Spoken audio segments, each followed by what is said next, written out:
In the spring of 2023, a camera trap bolted to a fence post on a former cattle ranch in northeastern Argentina captured something that made researchers call each other at midnight. The image showed a small, ghost-pale cat crouching in tall grass. Not just any cat, a Moa's Pampas cat, one of the most endangered felines on the planet, an animal so rare that no one had photographed it in this region for over a decade. The cat was hunting in a grassland that, 20 years earlier, had been a trampled, overgrazed dirt lot, bare soil and barbed wire stretching to the horizon. The kind of land ranches in Corrientes province called spent, used up, dead. This is the story of how a handful of slender, quiet deer, released onto a ranch that had been ecologically lifeless for a century, triggered a grassland recovery so dramatic that it brought back species no one expected to see again. To understand why this matters, you need to know what was lost. The Pampas grasslands of South America once formed one of the richest grazing ecosystems on Earth. Not the Pampas you see on postcards, the flat agricultural belt near Buenos Aires, but the subtropical grasslands of the Upper Parana Basin. The province of Corrientes in Argentina's northeast corner sits at the heart of this landscape. Here, the Iberá wetlands sprawl across more than 1.3 million hectares of marsh, lagoon, floating island, and grassland savanna. The indigenous Guarani people called it Iberá, shining waters. Before European colonization, these grasslands supported a web of life that had been stable for millennia. The Iberá Basin contained more than 10 distinct natural communities: open water, sedge marshlands, reed beds, grassland savanna, gallery forests along river corridors, palm groves that stretched for kilometers under subtropical skies. The grasslands alone supported roughly 1,600 plant species, adapted to seasonal flooding, periodic fire, and the pressure of native grazers. Pampas deer moved through the tall native grasses in small herds of 2 to 6 individuals, browsing selectively on species like paspalum, andropogon, and panicum. Their grazing was not random. They chose the most nutrient-dense growth, which prevented any single grass species from dominating. Their hooves broke up crusted soil.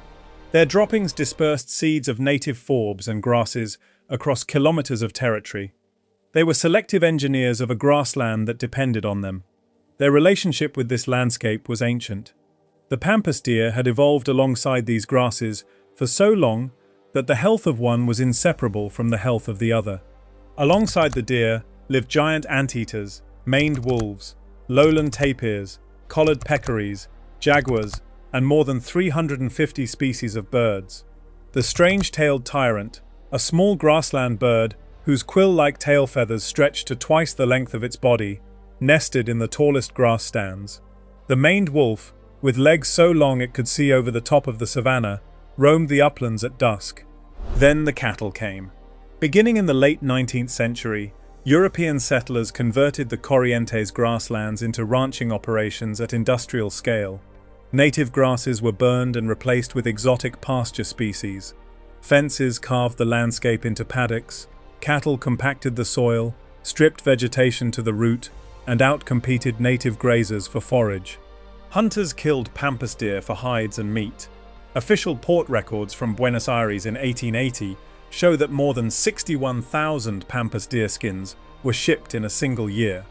By the mid-20th century, the Pampas deer had vanished from most of its historic range.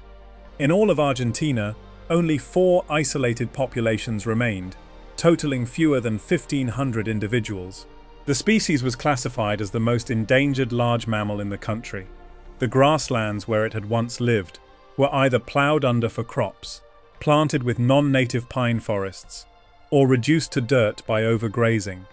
Corrientes province, once home to 30% of Argentina's biodiversity, was treated as an extractive zone. Cows, rice, pine timber. The wildlife was gone, and almost nobody noticed. By the late 1990s, the lands surrounding the Iberá wetlands had reached their lowest point. Former cattle ranches sat exhausted. The soil was compacted. Native grasses had retreated to scattered remnants. Biologists who surveyed the upland savannas described them as ecologically empty. In the words of Sebastian Di Martino, who would later become the conservation director of Rewilding Argentina, it was an empty environment, a stage with no actors. Here is the turning point that changed everything. In 1997, an American businessman named Douglas Tompkins visited Corrientes province at the invitation of Argentine National Park officials. Tompkins had co-founded the North Face and Esprit, two of the most successful outdoor clothing companies in the world.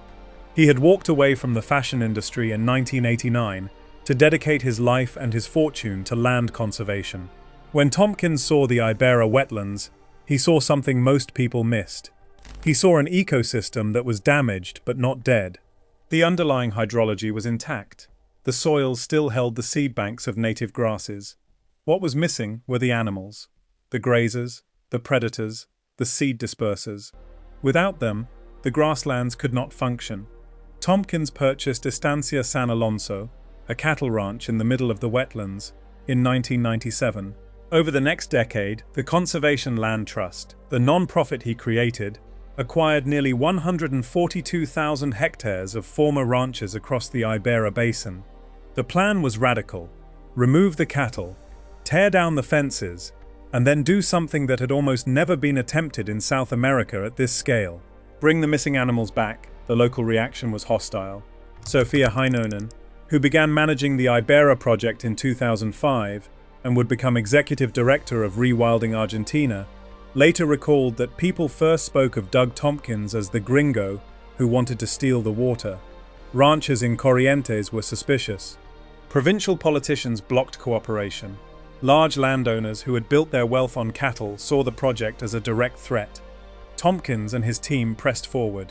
The intervention began at Rincón del Socorro, a 12,000-hectare cattle ranch built in 1896.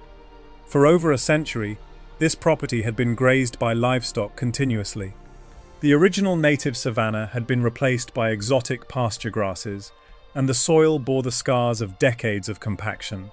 Tompkins purchased the property, and his team began the painstaking process of removing every cow and dismantling hundreds of kilometers of internal fencing. The barbed wire came down strand by strand, loaded onto flatbed trucks and hauled away. Without cattle compacting the ground, the team implemented prescribed burns to clear accumulated dead biomass, mimicking the natural fire cycles that had shaped these grasslands for thousands of years. The burns were carefully timed to coincide with the growing season, giving native seed banks in the soil their best chance to germinate in the newly opened light. Then came the deer. Starting around 2009, the Iberá rewilding team began capturing wild Pampas deer from the Aguape River basin in eastern Corrientes, one of the 4 remaining populations in the country. The captures were delicate operations. Field biologists darted deer from slow-moving tractors rolling through tall grass, tranquilizing animals that weigh between 20 and 40 kilograms. Each deer was fitted with a radio collar, given a veterinary exam, and transported in padded crates to acclimation enclosures at Rincón del Socorro. The team, led by Talia Zamboni, a biologist who co-authored the landmark review of the Iberá rewilding program, established monitoring protocols that tracked every released individual. They documented survival rates, reproductive success, home range expansion, and habitat selection using a combination of radio telemetry, camera traps, and direct field observation. The first releases were modest, a handful of deer stepping out of enclosures into a landscape where their species had not existed in living memory. The early data was cautious. Some deer stayed close to the release sites, others wandered into unsuitable habitat and had to be monitored closely. A few were lost to predation or stress. The first year, the numbers barely moved. The grasslands looked the same, bare soil between tufts of exotic pasture. The project's critics called it an expensive experiment in nostalgia. Then the models broke. By 2015, the reintroduced Pampas deer population at Iberá was recording an annual population growth rate of 33%. The intrinsic growth rate measured at 1.67. Those numbers were far beyond what the conservation models had predicted for a reintroduced ungulate in degraded habitat. Scientists expected slow, grinding recovery. What they found was exponential growth. The population climbed from 0 to an estimated 120 to 150 individuals. A second population nucleus was established at the Rincón del Socorro Reserve. The Pampas deer reintroduced to Iberá now constitute the fifth population of the species in all of Argentina, the third most numerous, and the largest population secured within a protected area. Let me put that in context. The most endangered large mammal in Argentina now has its safest home on a ranch where cattle had stripped the land bare for a century. But the deer population numbers were not the result that made researchers stop and rethink their models. The grassland itself was what stunned them. As the Pampas deer spread across the former ranchlands, their selective grazing began to restructure the plant communities. They browsed the dominant exotic grasses that had taken over after cattle removal, opening space for native species whose seeds had been lying dormant in the soil for decades. Their hooves broke the compacted crust that cattle had created, allowing water to infiltrate and seeds to germinate. Their droppings deposited seeds of native forbs and grasses across territories they traversed daily. Within a few years, monitoring plots at Rincón del Socorro recorded a visible shift in plant composition. Native grass species like paspalum and andropogon began reappearing in areas where they had not been documented in a generation. The grassland canopy grew taller and more structurally complex. What had been a flat, overgrazed pasture started developing the layered architecture of a functioning native savanna. Different grass heights, mixed forb communities, open patches, and dense stands. Sebastián Di Martino, the conservation director of Rewilding Argentina, described the transformation with a phrase that captures the philosophy of the entire project. He said that it is not only that we are losing species, we are losing the ecological interactions. A forest cannot exist without the species that spread the fruits. The Pampas deer were not just returning to the grassland, they were rebuilding it. Here is a detail that rarely makes it into the conversation. The structural complexity of a grassland is not just about plants, it is about who can live there. A flat, overgrazed pasture supports almost nothing. A tall, layered grassland with varying densities supports an entirely different community of animals. And the animals came. The strange-tailed tyrant, one of the most endangered grassland birds in South America, began nesting in the restored savanna at Iberá. Iberá now holds the largest global population of this species. Maned wolves returned to the upland grasslands, their long legs perfectly adapted to see over the tall native grasses that had grown back. Marsh deer populations, which had been clinging to survival in the wetland margins, expanded into the restored grassland edges. Their numbers in Iberá recovered to roughly 10,000 individuals. Then, in 2023, researchers from the Argentine National Research Council, known as CONICET, along with Iberá National Park staff and Rewilding Argentina, published a study in the Journal for Nature Conservation documenting the discovery of the Munoz Pampas cat in the restored grasslands. This cat is considered by many experts to be the most endangered small feline on the planet. The camera trap images were the first evidence in a decade of its presence in the region. The data refused to fit the models. No one had predicted that reintroducing a medium-sized herbivore to a dead ranch would trigger a cascade that extended all the way to one of the rarest predators on Earth. But that is precisely what happened. Deer grazed selectively. Native grasses returned. Structural complexity increased. Small mammals and ground-nesting birds colonized the habitat. Rodent populations diversified as the grassland canopy provided cover and food that the bare pasture never could. And a critically endangered cat followed its prey into a landscape that, 20 years earlier, could not have sustained a grasshopper. That is not a coincidence. That is a cascade. One species leads to the next. The deer feed the grass feeds the insects feed the birds spread more seeds. The grass shelters the rodents draw the predators. Every link depends on the one before it. The system was rebuilding itself, not the way engineers rebuild things, the way nature rebuilds things. Slowly, then suddenly. And here is the cost comparison that puts the entire project into perspective. Relocating a single Pampas deer costs roughly $1,000. A radio collar, a veterinary exam, a padded crate, and a truck ride. There is no electricity bill, no maintenance contract, no pumping station. The deer works around the clock, grazing, dispersing seeds, aerating soil, for the rest of its natural life and for the lives of its offspring after that. To achieve the same grassland restoration outcomes using conventional land management, mechanical seeding, soil aeration, invasive species removal, replanting, and ongoing maintenance, the cost per hectare would run into the thousands of dollars, with no guarantee the results would persist once the machinery stopped. Nature did it for a fraction of the price. This is not romantic nature worship. This is hard-nosed ecology. The deer are cheaper, more effective, and self-replicating. But this story is not simple, and it would be dishonest to pretend it is. Corrientes is not a wealthy province.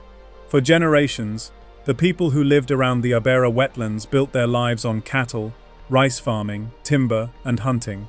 When the Conservation Land Trust began buying ranches and removing livestock, it did not just change the landscape, it challenged an economic identity that families had held for a century. Marisi Lopez, the Parks and Communities Coordinator for Rewilding Argentina, described the early years with unflinching honesty. She explained that in the past, the economy was all about cows, farming, timber, and hunting, not conservation. At the beginning, when they were buying land and starting the rewilding process, they had many fights with traditional producers. The ranchers told them that if they started conservation in the wetlands, the land would not be productive anymore. That fear was real. Ranching jobs disappeared from the properties that were converted to reserves. Families who had worked the same land for generations lost their livelihoods. The promise of ecotourism was abstract. You cannot feed your children on the possibility that a tourist might come next year. To their credit, Rewilding Argentina did not dismiss this tension. They developed a concept they called producción de naturaleza, or production of nature. The idea was that a functioning ecosystem full of wildlife could generate economic value through tourism, just as cattle had through meat. They deliberately restricted all commercial activity, hotels, guide operations, restaurants, to the gateway villages surrounding the park, ensuring that local people, not outside corporations, captured the revenue. Some of the former ranch workers who had spent their lives managing cattle on these properties were offered jobs with the conservation teams. A few accepted. Today, men who once drove cattle across Rincón del Socorro now track Pampas deer with radio telemetry equipment and lead wildlife monitoring patrols. They know the land better than any biologist ever could. That transition, from rancher to ranger, from extraction to restoration, is the redemption arc that makes this project human and not just ecological. In the village of Carlos Pellegrini, one of the primary entry points to the Iberá wetlands, an estimated 90% of residents now base their livelihoods on tourism.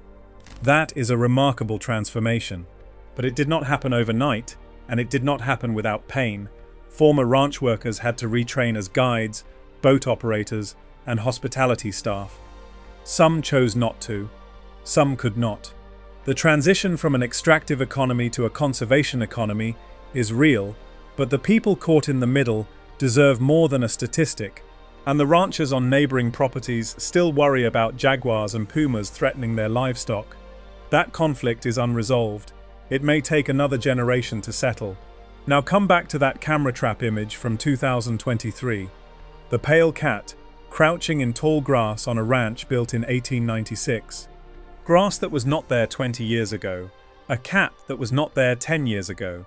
Both of them alive because a small, quiet deer walked onto bare soil and started eating. The Iberá wetlands now constitute one of the largest and most successful ongoing rewilding projects in the Americas. The Great Iberá Park covers more than 700,000 hectares. It is home to more than 4,000 species of plants and animals. 14 species have been reintroduced, including the jaguar, which returned in 2021 after more than 70 years of absence. In 2022, the New York Times ranked Iberá 6th out of the 52 best places in the world to experience nature. All of it started with a man who sold clothing, a woman who ran an outdoor company, a handful of Argentine biologists, and a deer that weighs less than a golden retriever. What this project reveals is something that most conservation models still underestimate. The power of a single missing species to hold an entire system in place. Remove the deer, and the grass dies. The grass dies, and the birds vanish. The birds vanish, and the insects shift. The insects shift, and the soil changes. The soil changes, and the water table drops. Every link in the chain matters. And the link that nobody was watching, the one that seemed too small and too quiet to matter, turned out to be the one that held everything together. Almost nobody is talking about this in those terms. The Ibera project gets attention for its jaguars, and rightly so, but the quiet revolution happened at ground level, in the grass, driven by an animal most people have never heard of. The Pampas deer did not roar. It did not make headlines. It just ate, and walked, and dropped seeds in its wake, and the grassland came back to life. I want to know what surprised you most about this story. Was it the cat? The growth rate? The fact that 90% of a village now lives on tourism that did not exist 20 years ago? Tell me in the comments. If you are not subscribed yet, now is the time. We cover stories about restoration and the people who are fixing what is broken. Hit subscribe. See you in the next one.